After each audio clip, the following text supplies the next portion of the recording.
Alhamdulillahilladzi binikmatihi tatimmus sholihah wa ala alihi wa sahbihi wa mawalah yahdillahu fala mudhillalah wa may yudlilhu fala hadiyalah. Asyhadu an la ilaha illallah wahdahu la syarikalah wa asyhadu anna sayyidina Muhammadan abduhu wa rasuluh. Allahumma shalli ala sayyidina Muhammad wa ala ali sayyidina Muhammad. Wa qala ta'ala fil Qur'anil Karim, a'udzu billahi minasy syaithanir rajim. Bismillahirrahmanirrahim. Alladzi khalaqal mauta wal hayata liyabluwakum ayyukum ahsanu amala wa huwal azizul ghafur. Wa qala ta'ala fi ayatil ukhra, wa ma arsalnaka illa rahmatan lil alamin.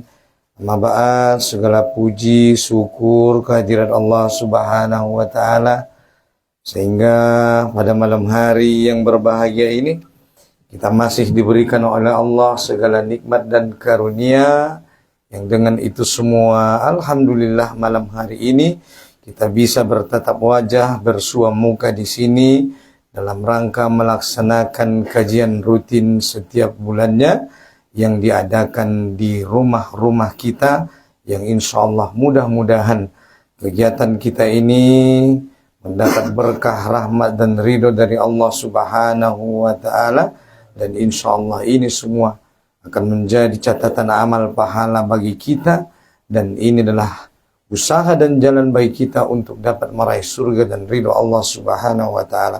Amin ya rabbal alamin.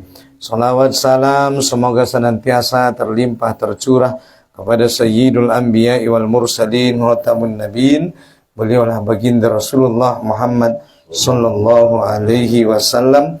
Allahumma sholli ala sayyidina Muhammad wa ala ali sayyidina Muhammad. Mudah-mudahan dengan kita senantiasa meneladani, mengikuti daripada petunjuk dan arahan daripada Rasulullah, kita adalah umat yang kelak di hari akhirat mendapatkan syafaat dari beliau. Amin ya rabbal alamin.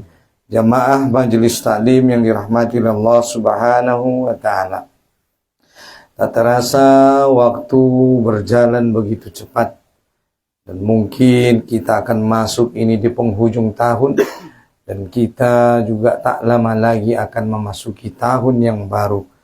Oleh karena itu juga menunjukkan bahwa sudah dekat juga kita akan kembali menyusul datangnya bulan Ramadan, dan sebelum itu juga nanti mungkin ada Maulid Nabi dan segala macamnya. Mudah-mudahan di penghujung akhir tahun ini kita bisa dapat bermuhasabah diri, berintrospeksi, merenung kembali tentang perjalanan hidup kita selama 1 tahun yang sudah kita lalui.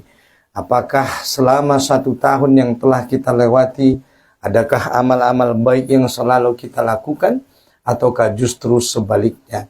Sudahkah kita di tahun-tahun yang lalu tidak lagi ada meninggalkan sholat, atau justru lebih banyak lagi sholat yang kita tinggalkan daripada sholat yang kita kerjakan? Maka ini semua harus menjadi bahan renungan bagi kita untuk menyongsong tahun baru yang akan datang. Dan oleh karena itu mungkin di tahun yang lalu ada mungkin cita-cita, niat yang belum kesampaian. Mudah-mudahan di tahun yang akan datang Allah mengijabah, mengabulkan doa-doa kita, sehingga niat dan hajat kita insya Allah dikabulkan oleh Allah Subhanahu wa ta'ala. Amin ya rabbal alamin. Jemaah yang dirahmati Allah Subhanahu wa ta'ala, adapun tema kita pada malam hari ini yaitu berkaitan dengan doa kepada Allah Subhanahu wa ta'ala.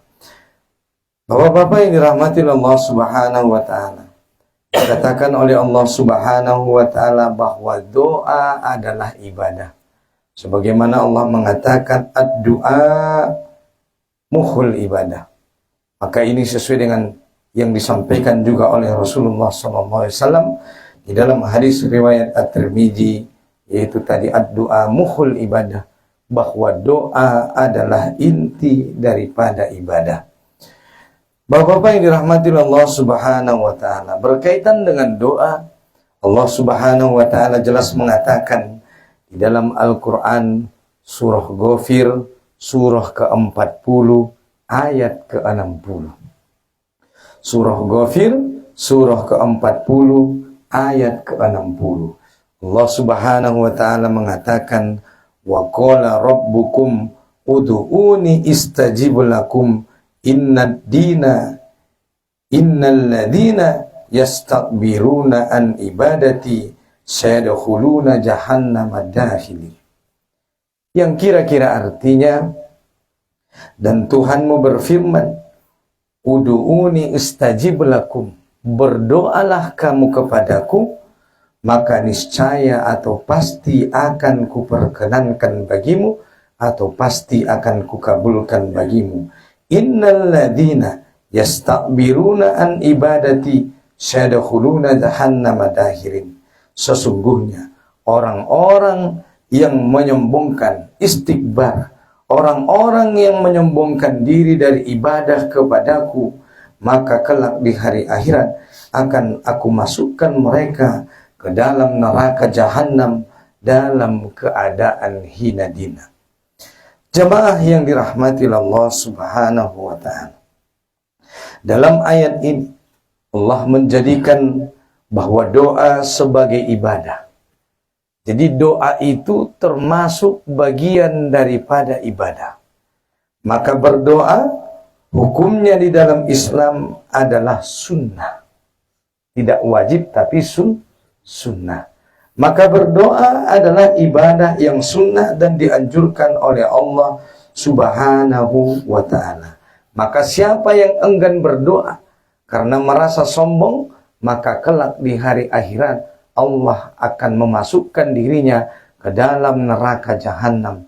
Dan ini ancaman daripada Allah Subhanahu wa ta'ala bagi orang-orang yang menyombongkan diri, tidak mau bermohon dan meminta apa yang diinginkan segala hajat kepada Allah Subhanahu wa ta'ala.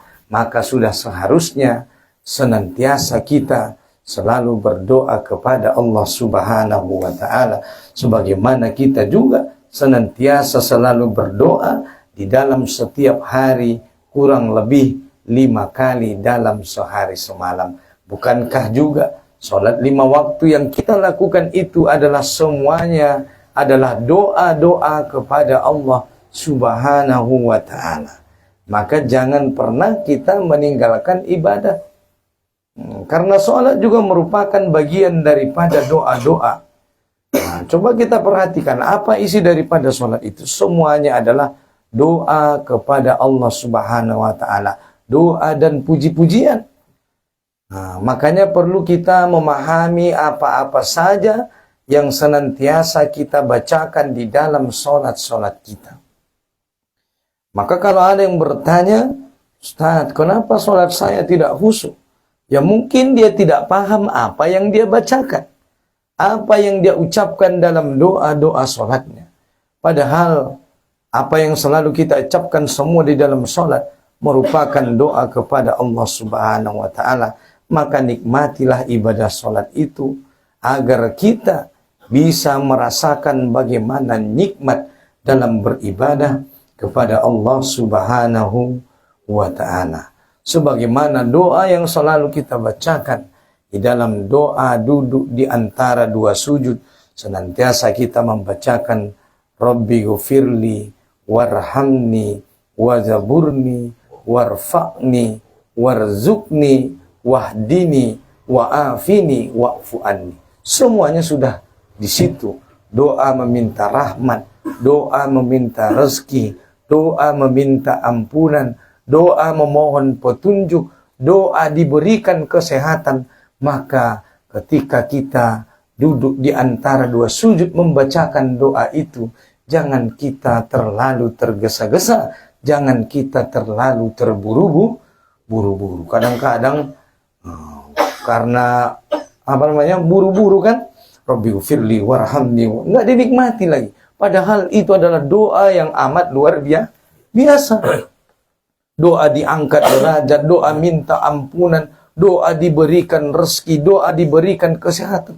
Semuanya ada di situ. Maka bacalah dengan pelan-pelan, bacalah dengan khusyuk, seraya memohon antara rasa takut dan cemas kepada Allah Subhanahu wa Ta'ala, sebagaimana kita sampaikan di minggu-minggu sebelumnya, bahwa kita berdoa memohon kepada Allah, doa merasa takut kalau amal kita tidak diterima, doa merasa takut kalau amal kita tidak cukup untuk meraih ampunan dan surga daripada Allah Subhanahu wa Ta'ala. Oleh karena itu, dalam berdoa kita berharap senantiasa merasa harap-harap cemas, harap-harap cemas, takut kalau kira-kira amal kita tidak diterima, takut kepada Allah kalau kira-kira istighfar kita, taubat kita tidak diterima oleh Allah Subhanahu wa Ta'ala. Untuk apa? Agar kita senantiasa merasa berharap, agar kita senantiasa merasa kekurangan akan ampunan daripada Allah.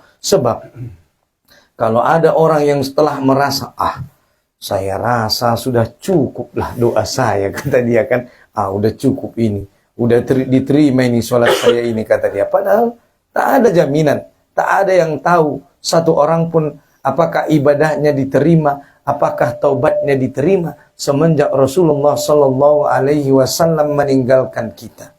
Kalau dulu Rasulullah masih hidup, masih ada yang memberitahu apakah taubat dan doanya diterima. Di zaman Nabi, kenapa? Karena Allah sampaikan melalui wahyu kepada malaikat Jibril, disampaikan kepada Nabi Muhammad, dikabarkan bahwa apakah doa, apakah taubat seseorang itu diterima atau tidak, maka bisa diketahui melalui penyampaian daripada Rasulullah Sallallahu Alaihi Wasallam. Makanya kalau ada hari ini orang yang mengatakan dia sudah tahu taubatnya diterima, dia tahu kalau amalnya diterima, maka orang itu adalah pendusta agama. Mula adong kanak naman dokkon, ibu toiya marung itarimu amalnya, itarimu dua amal kunia. Saya tahu sudah diterimanya amal saya, sudah diterimanya taubat saya, katanya, maka dapat dipastikan orang itu adalah pendusta agama. Kenapa? Karena semenjak Rasulullah Sallallahu Alaihi Wasallam wafat, tak ada lagi yang tahu. Maka dulu ada sahabat yang dia dihukum rajam dikarenakan melakukan dosa zina, kemudian diperbincangkan oleh sahabat, saroitana sanari ikecetialai, digosipin begitu kan. Maka Rasulullah melarang agar sahabat itu membicarakan mais yang telah meninggal dihukum rajam. Kata Rasulullah, andaikan kalian tahu bahwasanya dosa-dosa mais itu telah diampuni oleh Allah Subhanahu wa Ta'ala karena hukum rajam telah dilakukan kepadanya. Bahkan kata Nabi, seandainya ampunan yang diterima oleh mais itu dibagi kepada para sahabat, kata Nabi, niscaya masih dapat mengampuni dosa-dosa sahabat seluruhnya. Bayangkan bagaimana ampunan yang diterima oleh mais. Dan sahabat tahu itu karena ada Rasulullah yang memberi tahu. Kalau sekarang kita, mana ada yang tahu? Iya kan? Makanya untuk apa? Agar kita selalu harap-harap cemas. Agar kita selalu bersungguh-sungguh dalam ibadah. Agar itu bisa memotivasi kita. Jangan berhenti berdoa. Jangan berhenti memohon kepada Allah Subhanahu wa Ta'ala. Jadi, doa adalah ibadah. Dan Allah sangat mencintai hambanya yang berdoa kepadanya. Siapa-siapa yang sering-sering berdoa, maka Allah sangat cinta kepada hamba tersebut. Maka banyak-banyaklah berdoa. Karena doa adalah ibadah. Oleh karena itu, berdoa adalah hukumnya sunnah. Siapa yang tidak berdoa kepada Allah, berarti ia telah meninggalkan kebaikan yang sangat banyak. Siapa yang tak mau berdoa, berarti dia meninggalkan kebaikan yang banyak. Maka berdoalah setelah selesai kita sholat. Banyak-banyak berdoa. Selesai sholat berdoa. Berdoa di tengah malam saat tahajud. Berdoa ketika di perjalanan. Maka banyak-banyak kita berdoa. Karena Allah suka kepada hambanya yang banyak berdoa.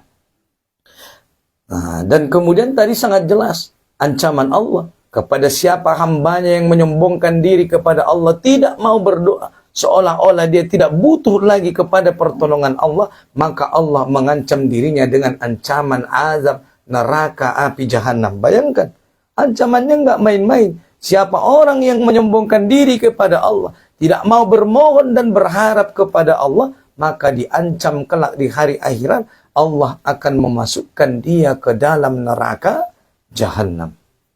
Nah, kita telah sebutkan di minggu-minggu yang sebelumnya bahwa seringan-ringan siksa di neraka Allah pasti kita tidak akan sanggup. Maka kita berdoa senantiasa memohon kepada Allah berlindung daripada azab api neraka Allah Subhanahu wa ta'ala. Jamaah yang dirahmati Allah Subhanahu wa ta'ala. Maka termasuk di dalam ayat itu kata Allah, sayadkhuluna dakhirin, sayadkhuluna jahannama dakhirin.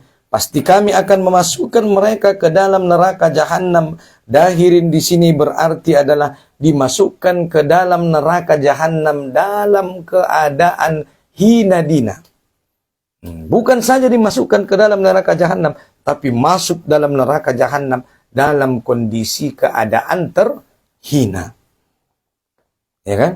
Terhina di hadapan Allah Subhanahu wa ta'ala dan terhina di hadapan seluruh makhluk Allah Subhanahu wa ta'ala. Oleh karena itu, Allah telah menjelaskan kepada kita agar kita berdoa kepadanya disertai dengan memenuhi seruannya. Jadi kalau kita mau berdoa, mau doa-doa kita dikabulkan, ada syaratnya. Ada syaratnya. Dalam Al-Quran, surah Al-Baqarah ayat 186. Ayat ini juga biasa sering dibacakan ketika bulan Ramadan. Ya kan? Kata Allah Subhanahu wa ta'ala dalam Quran surah Al-Baqarah, "Falyastajibu li wal yu'minu bi la'allahum yarsudun." Yang artinya, dan hendaklah kamu memenuhi seruanku dan berimanlah kepadaku agar kamu mendapat petunjuk. Jadi kalau kita mau doa-doa kita diijabah Allah, ada syaratnya. Fal yu'minu bi. Maka hendaklah mereka beriman kepadaku, kata Allah. Nah, kalau kita mau doa-doa kita diijabah, beriman dulu.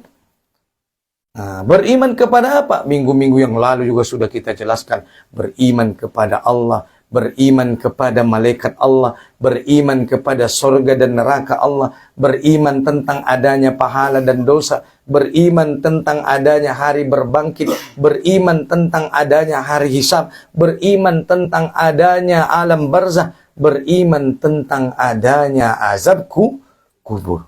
Kita harus yakin tentang itu semua. Mulana so yakin deh tentang. Kalau kita tidak yakin, bagaimana Allah mau mengabulkan doa-doa kita? Sementara kita tidak yakin tentang adanya hari pembalasan. Mau doanya dikabulkan, tapi tak yakin dengan apa yang dikabarkan Allah. Tak yakin dengan apa yang dibawa oleh Rasulullah. Bagaimana doa-doanya diijabah? Barangkali sampai hari ini mungkin masih ada doa-doa kita yang tidak dikabulkan. Mungkin ada di antaranya yang tidak kita imani atau belum 100% kita imani. Kenapa saya katakan begitu? Andailah kita orang yang yakin dengan adanya negeri akhirat, orang yang yakin dengan adanya bahwa manusia setelah matinya nanti akan dibangkitkan oleh Allah, pastilah kita tidak mau bermaksiat, pastilah kita tidak mau durhaka kepada Allah dan Rasulnya. Tapi faktanya hari ini masih ada di antara kaum muslimin yang masih meninggalkan sholat. Berarti imannya kurang. Ya kan? Maka wajar mungkin kalau doa-doanya belum diijabah oleh Allah Subhanahu wa ta'ala. Mungkin ada di antara kita yang berdoa, meminta keturunan, meminta rezeki, meminta anak yang soleh-soleha, meminta diberikan apa lagi? keluarga sakinah, mawaddah, warahmah. Ada yang meminta supaya bisa berangkat haji dan umrah, tapi sampai saat ini belum dikabulkan oleh Allah. Maka perlu kita introspeksi diri. Pertanyaannya, sudahkah kita mengimani apa yang Allah kabarkan? Sudahkah kita memenuhi segala apa yang Allah perintahkan? Sebagaimana kata Allah, fal yu'minu bi wal yastajibu li. Hendaklah mereka memenuhi perintahku, kata Allah. Penuhi dulu perintah Allah. Itu kata Allah, tutup aurat, berbakti kepada orang tua, mencari rezeki yang halal. Barangkali selama ini mungkin di antara harta yang kita cari itu tidak sepenuhnya bisa kita jamin halal 100%. Mungkin ada bercampur di antaranya dengan yang subhat. Maka itulah kenapa Allah memerintahkan kita membayar zakat, berinfak, bersedekah. Bukankah zakat itu adalah bertujuan wa tutahhiruhum wa tuzakkihim, untuk membersihkan harta, mensucikan harta kita?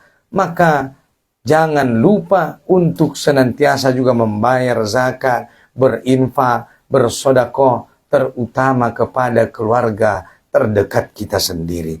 Oleh karena itu, kalau kita mau doa-doa kita diijabah oleh Allah, maka penuhilah seruan daripada Allah dan Rasulnya. Hal ini juga jelas disampaikan oleh Rasulullah Sallallahu Alaihi Wasallam dengan sabdanya, ya da'ullaha wa ma'kuluhu min haramin wa masrubuhu min haramin fa anna yustajabalah. Yang artinya, ia berdoa kepada Allah, tapi makanannya, minumannya dari barang yang diharamkan, maka bagaimana mungkin Allah mengabulkan doanya? Makanannya yang haram, minumannya yang haram, pakaiannya bersumber daripada yang haram, maka doa-doanya tidak diterima oleh Allah Subhanahu wa ta'ala. Kalau kita mau doa kita dikabulkan, bersihkan diri kita, bersihkan harta kita, bersihkan pakaian kita daripada perkara-perkara yang diharamkan oleh Allah Subhanahu wa ta'ala. Oleh karena itu, Bapak-bapak yang dirahmati oleh Allah Subhanahu wa ta'ala, waktu yang paling utama untuk berdoa adalah di saat sujud. Maka saat kita sujud, perbanyaklah doa yang diucapkan kepada Allah, dan dianjurkan kita memperbanyak doa saat di sujud terakhir di sholat kita kepada Allah Subhanahu wa ta'ala. Tetapi doa di dalam hati. Doa di dalam hati. Jangan diucapkan. Karena kalau nanti doanya diucapkan dengan bahasa Indonesia, sholatnya batal. Maka berdoalah di sujud terakhir, tapi berdoa di dalam hati. Karena sujud terakhir itu adalah momen di mana sangat doa diijabah oleh Allah. Maka ketahuilah waktu-waktu di mana Allah sangat mengabulkan doa-doa. Dari Abu Hurairah radhiyallahu anhu diriwayatkan oleh Muslim bahwa Rasulullah Shallallahu Alaihi Wasallam bersabda, "Aqrabu ma yakunul abdu min rabbih wa huwa sajidun fa aksirud du'a," kata Rasulullah. Yang artinya, posisi seorang hamba yang paling dekat kepada Tuhannya ialah pada saat ia sujud, maka perbanyaklah doa ketika itu. Karena saat kita sujud adalah posisi kita sangat dekat kepada Allah. Kapan posisi kita dekat kepada Allah? Saat kita sujud. Maka perbanyaklah doa. Apa hajat yang kita inginkan, bacakan di situ. Kemudian dari Abu Umamah, riwayat At-Tirmidzi, ia berkata, hadis ini hasan sahih. Abu Umamah berkata, pernah ditanyakan kepada Rasulullah sallallahu alaihi wasallam, doa manakah yang paling didengar Allah? Rasulullah sallallahu alaihi wasallam bersabda, jauful laili wa duburis sholawati al-maktubah. Doa yang paling didengar Allah adalah doa di tengah malam dan doa setelah sholat wajib.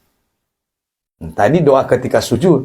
Satu lagi doa ketika di tengah malam. Berarti doa saat sholat tahajud. Mau doa-doa kita diijabah, maka tegakkan sholat tahajud. Di sanalah kita memperbanyak doa, memohon kepada Allah Subhanahu wa ta'ala. Karena Rasul sendiri yang berkata, Ini tidak dusta ini. Kalau Rasul berkata, yakin kita. Beda dengan kita. Ya kan? Kalau Rasul berkata, tak ada dusta di dalamnya. Rasul mengatakan, momen yang paling mustajab berdoa adalah saat di tengah malam.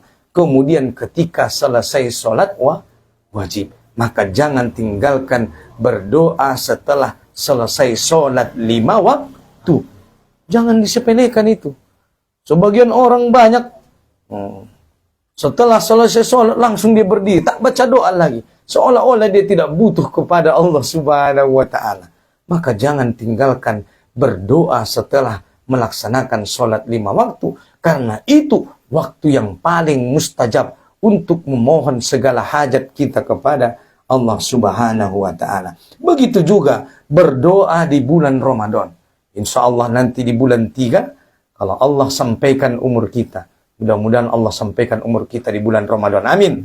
Maka bulan Ramadan sepanjang bulan itu adalah hari-hari yang dimana doa-doa sangat dikabulkan oleh Allah. Mulai daripada terbit matahari sampai terbenamnya matahari. Sepanjang waktu di bulan Ramadan adalah waktu yang amat mustajab untuk berdoa kepada Allah. Maka jangan sia-siakan bulan Ramadan itu.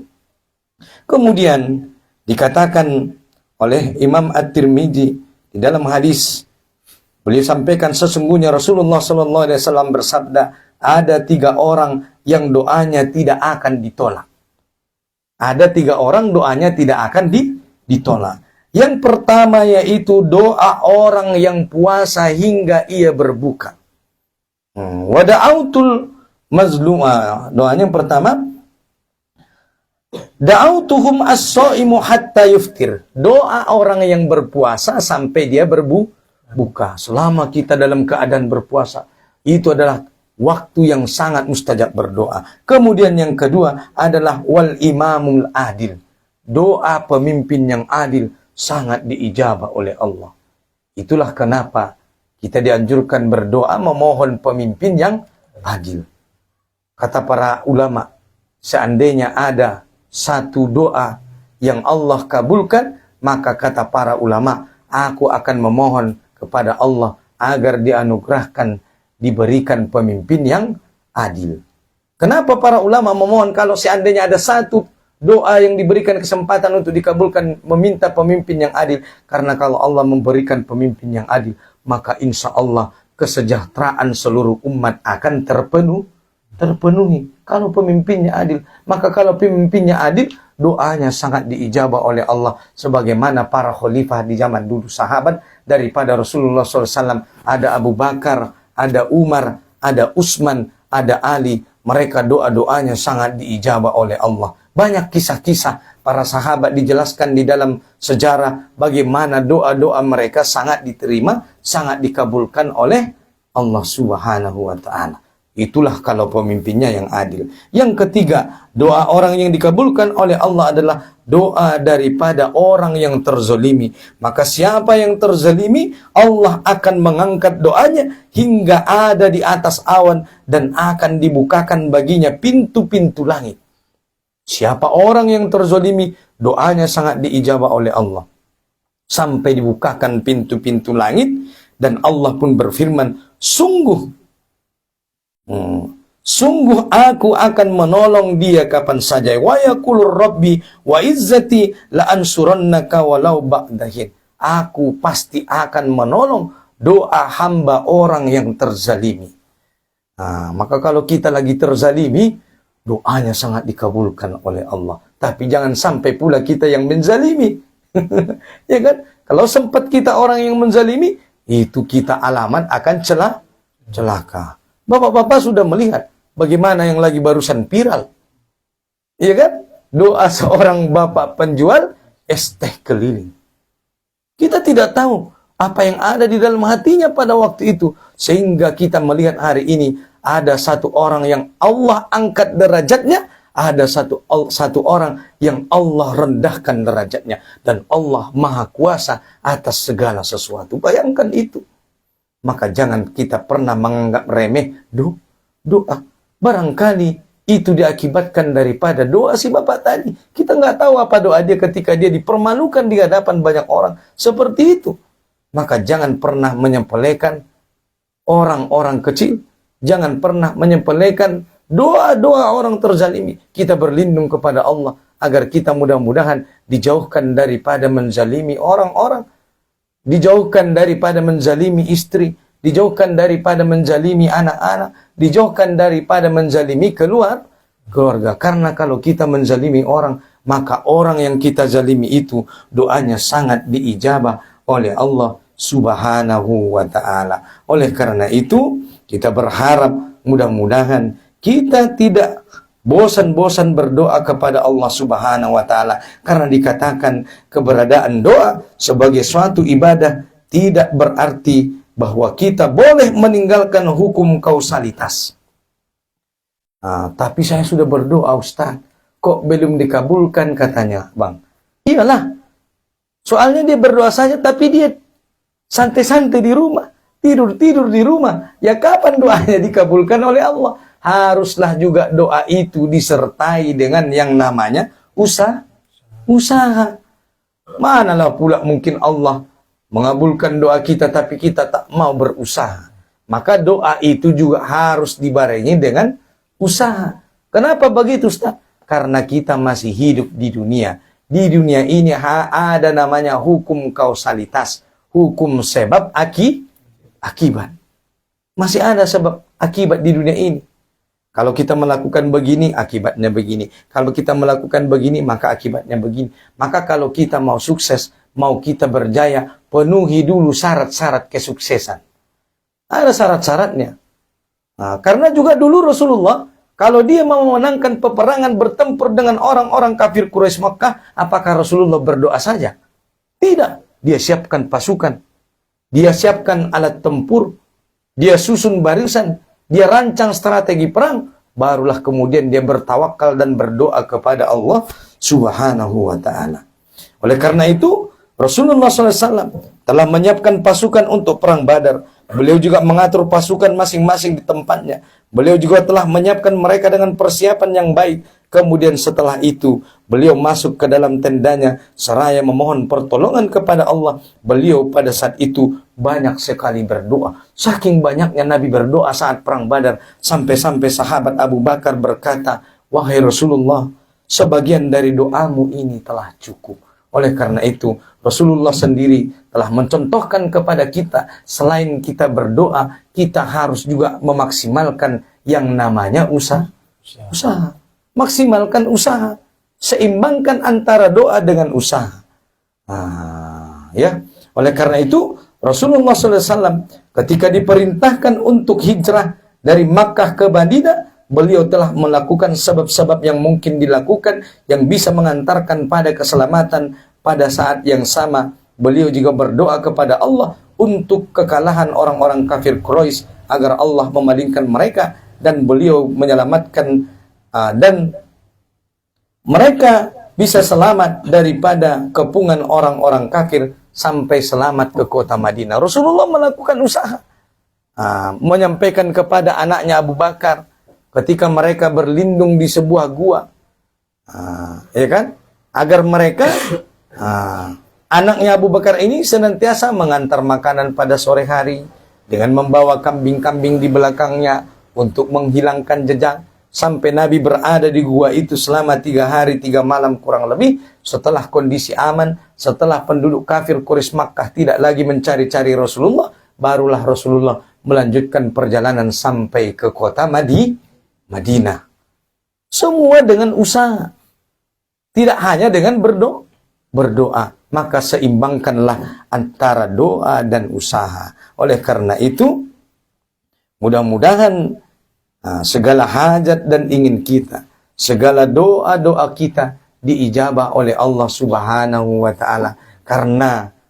Oleh karena itu, jangan kita bosan berdoa. Siapa yang bosan berdoa, siapa yang berhenti berdoa, maka diancam nanti kelak di hari akhirat. Karena dia menyombongkan diri kepada Allah, maka ancamannya bukanlah main-main. Diajab oleh Allah dengan api neraka jahanam. Wal iyadu billah. Kita berlindung kepada Allah Subhanahu wa ta'ala dan agar kita semua dijauhkan dari azab api neraka Allah Subhanahu wa taala. Mudah-mudahan seluruh doa-doa kita senantiasa diijabah oleh Allah, dan selain kita berdoa, senantiasa kita juga bersungguh-sungguh berikhtiar, berdoa, berusaha kepada Allah. Mudah-mudahan segala hajat dan ingin kita yang belum tertunaikan di tahun 2024 ini, insya Allah mudah-mudahan tertunaikan di tahun yang akan datang, yaitu di tahun 2025. Amin. Amin ya rabbal alamin. Mudah-mudahan penyampaian dari Al-Fakir yang singkat ini dapat bermanfaat bagi kita semua. Barakallahu fikum. Subhanakallahumma wa bihamdika asyhadu an la ilaha illa anta wa astaghfiruka wa atubu ilaik. Assalamualaikum warahmatullahi wabarakatuh. Waalaikumsalam. Doa langsung. Marilah kita berdoa seraya memohon kepada Allah Subhanahu wa taala dengan beristighfar. Astaghfirullahalazim. Astaghfirullahalazim. Astaghfirullahalazim. Ila hadratin Nabiil Mustafa Muhammadir Rasulillah sallallahu alaihi wasallam wa ila arwahi abaina wa ummahatina wa ila jami'il muslimina wal muslimat wal mu'minina wal mu'minat al-ahya'i minhum wal amwat wa khususan ala hadhihi an-niyat wa li kulli niyatin salihah. Al-Fatihah. A'udzu billahi minasy syaithanir rajim. Bismillahirrahmanirrahim. Alhamdulillahi rabbil alamin. Ar-Rahmanir Rahim. Maliki yaumiddin.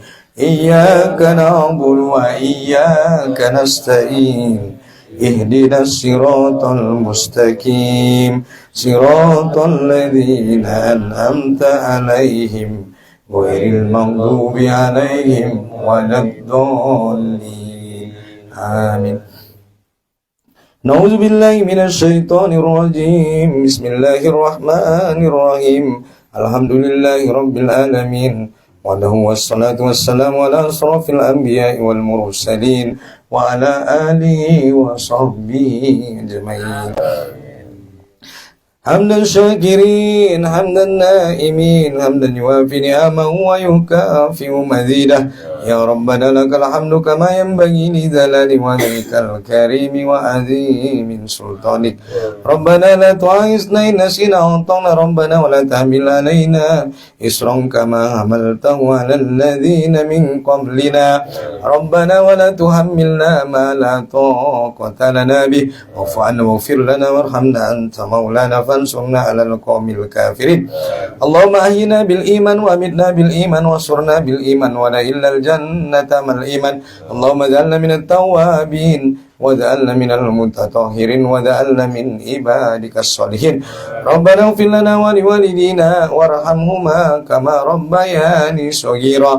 Rabbana hab lana min azwajina wa dhurriyyatina qurrata a'yunin wa ja'alna lil muttaqina imama. Allahumma faqqihna fid din wa 'allimna at-ta'wil. Allahumma ikfina bihalalika an haramika wa aghnini fadlika amman siwa. Allahumma ya Allah, Allahumma ansur muslimina fi Palestin. Allahumma ansur muslimina fi Palestin. Allahumma ansur muslimina fi Palestin wal mujahidin fi kulli biladil muslimin ya arhamar rahimin. Rabbana zalamna anfusana wa illam taghfir lana wa tarhamna lanakunanna minal khasirin. Ya muqallibal qulub sabbit qulubana ala dinika. Allahumma a'inna ala dzikrika wa syukrika wa husni ibadatik. Rabbana atina fid dunya hasanah wa fil akhirati hasanatan wa qina adzabannar. Bi fadlika subhana rabbika rabbil izzati amma yasifun wa salamun alal mursalin walhamdulillahi rabbil alamin. Astaghfirullahaladzim. Taqabbalallahu minkum minna wa minkum. Taqabbal ya karim. Assalamualaikum warahmatullahi wabarakatuh. Ya, betul capek ya. Alhamdulillahirrahmanirrahim. Terima kasih Ustaz telah mendapatkan tausiah maulidnya. Mudah-mudahan ini semua bermanfaat bagi kita dan bisa kita amalkan di kehidupan kita masing-masing. masing-masing. Amin ya Allah, amin ya rabbal alamin. Doa kita pada malam hari ini mudah-mudahan senantiasa selalu dan masih diberikan kesehatan oleh Allah Subhanahu wa taala. Amin ya Allah. Masih bisa menuntun kita di pengajian berikutnya. Amin. Dan juga jamaah semua selalu diberikan kesehatan Allah Subhanahu wa taala. Amin ya rabbal Bisa alamin. berkumpul kembali bersama kita. Amin. Mungkin pada malam hari ini sekali saya ucapkan terima kasih banyak kepada ahli bait Bang Oni menjadikan salah dari persoalannya. Dan gue terima kasih banyak kepada semua jamaah. Untuk itu, marilah kita tutup acara pengajian malam hari ini dengan bacaan hamdalah. Alhamdulillahi rabbil alamin. Wabillahi taufiq wal hidayah. Wassalamualaikum warahmatullahi wabarakatuh.